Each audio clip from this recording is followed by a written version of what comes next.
aqui com o técnico Márcio Alan. Márcio Alan, você retorna para o time do Barbalha e se mantém invicto, né? Porque se juntar todos os jogos da Série B do ano passado, e essa estreia, você não sabe o que é perder do time do Barbalha. Como é que você avalia esse jogo, Márcio Alan? Parabéns pela vitória. Obrigado, Tony. Graças a Deus, né? A gente retornei agora, acompanhei, né, o início. Ia ser o treinador no início da competição, por alguns fatores até particulares, não deu para eu vir.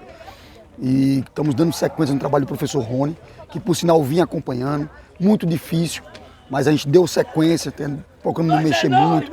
Algumas informações do que ele vinha fazendo a gente tentou manter, né? É um novo campeonato para a gente. Espero que a gente possa colocar em prática, trazer alguns reforços que a gente está tentando, para que a gente possa colocar em prática aquilo que a gente quer junto com esse grupo, que é um grupo que a gente mostrou hoje aí, que tem capacidade de dar a volta por cima, embora muitos jogadores jovens, mas a gente vai tentar dar uma fortalecida nesse grupo, para que a gente possa, nessa fase final, permanecer na primeira divisão do Campeonato Cearense. O que foi determinante para essa virada, Márcio Alan? E o que fazer, porque o quadrangular final é um outro campeonato. Esses 3 pontos aqui não vão ser considerados nesse quadrangular final. Os pontos não, né? Mas a vitória mexe com o brilho da nossa equipe, eleva o fator emocional, né, que a gente tem conversado, porque a gente começa a acreditar, a ver a capacidade, né, de cada um, e se fortalece como equipe, né? Eu acho que isso foi o primordial na partida de hoje, superação.